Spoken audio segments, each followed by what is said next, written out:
आज हम बात करने जा रहे हैं उत्तर प्रदेश की सियासत के एक बड़े चेहरे सहारनपुर के कांग्रेस सांसद इमरान मसूद के ताजा बयानों की। इमरान मसूद इन दिनों सुर्खियों में हैं और क्यों न हो, उनके बयान ऐसे हैं कि सियासी गलियारों में हलचल मच रही है। वो समाजवादी पार्टी और अखिलेश यादव पर तंज कस रहे हैं, सपा के पीडीए फॉर्मूले पर सवाल उठा रहे हैं और कह रहे हैं कि इसमें मुसलमानों की हिस्सेदारी कहाँ है। लेकिन सवाल ये है कि इमरान साहब, आप जिस कांग्रेस में हैं वहाँ मुसलमानों की हिस्सेदारी कितनी है? और हिमाचल प्रदेश में आपकी पार्टी की सरकार में संजौली मस्जिद को लेकर क्या हो रहा है? आइए इस वीडियो में हम इन सवालों का जवाब ढूंढते हैं बिना किसी लाग लपेट के। तो चलिए शुरू करते हैं। इमरान मसूद सहारनपुर से कांग्रेस के सांसद इन दिनों अपनी बयानबाजी से सियासत को गरमाए हुए हैं। उन्होंने हाल ही में सपा के पीडीए पिछड़ा दलित अल्पसंख्यक फॉर्मूले पर सवाल उठाया और कहा, इसमें मुसलमान कहाँ हैं? हम सिर्फ वोट देने और दरी बिछाने के लिए नहीं हैं। वो ये भी कहते हैं कि 2024 के लोकसभा चुनाव में यूपी की 43 सीटें राहुल गांधी के दम पर जीती गई, न कि सपा की वजह से। इमरान मसूद का कहना है कि सपा का 80-17 वाला सीट बंटवारा अब नहीं चलेगा, यानी लोकसभा चुनाव में सपा ने 80 में से 63 सीटें ली और कांग्रेस को सिर्फ 17 दी। अब इमरान कह रहे हैं कि 2027 के विधानसभा चुनाव में कांग्रेस बराबरी का हक चाहती है। वो ये भी कहते हैं कि कांग्रेस को किसी बैसाखी की जरूरत नहीं। लेकिन सवाल ये है, इमरान साहब, आप सपा पर सवाल उठा रहे हैं, लेकिन अपनी पार्टी का हाल क्या है? इमरान मसूद सपा से मुस्लिम हिस्सेदारी का सवाल पूछ रहे हैं, लेकिन उनकी अपनी पार्टी कांग्रेस इस मोर्चे पर कितनी खरी उतरती है? आइए तथ्य पर नजर डालें। कांग्रेस के राष्ट्रीय संगठन में कितने मुस्लिम चेहरे पदों पर हैं? AICC यानी अखिल भारतीय कांग्रेस कमेटी में शीर्ष नेतृत्व में मुस्लिम चेहरों की संख्या न के बराबर है। हाँ, इमरान मसूद जैसे कुछ नेता हैं, लेकिन वो भी क्षेत्रीय स्तर पर ज्यादा प्रभावी हैं। इमरान मसूद ने महाराष्ट्र का जिक्र तो नहीं किया, लेकिन हम करेंगे।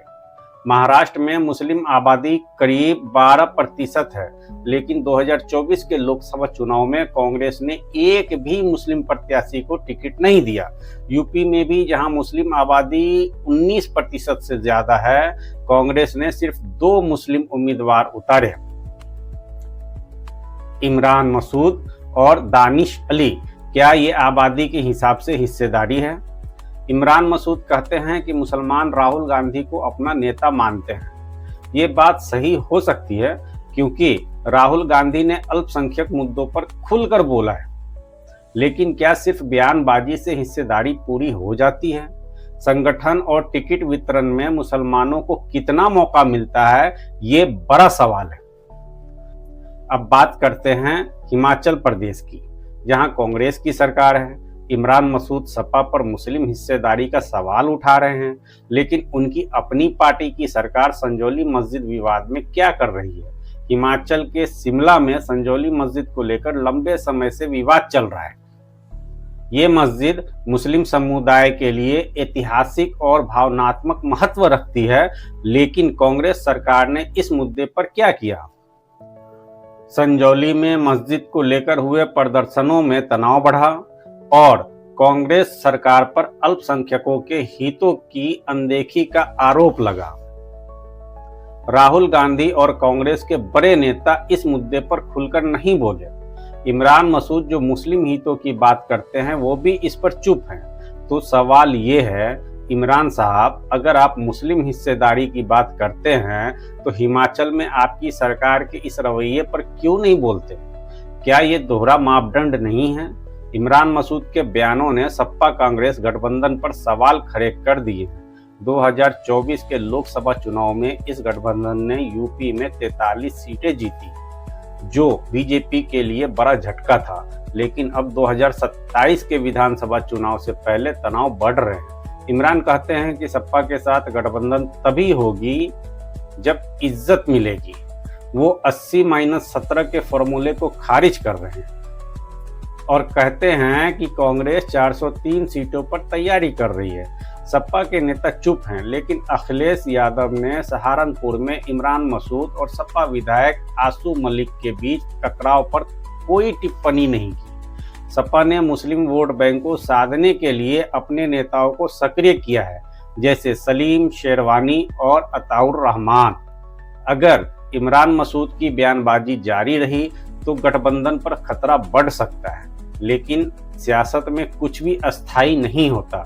अखिलेश और राहुल फिर से एक मंच पर नजर आ सकते हैं, जैसा कि पहले देखा गया है। इमरान मसूद का सियासी सफर विवादों से भरा है। 2014 में उन्होंने नरेंद्र मोदी के खिलाफ बोटी बोटी वाला बयान दिया था, जिसके लिए उन्हें माफी मांगनी पड़ी। हाल ही में उन्होंने वक्फ बिल पर भी विवादित बयान दिया, जिसे कुछ लोगों ने भड़काऊ बताया।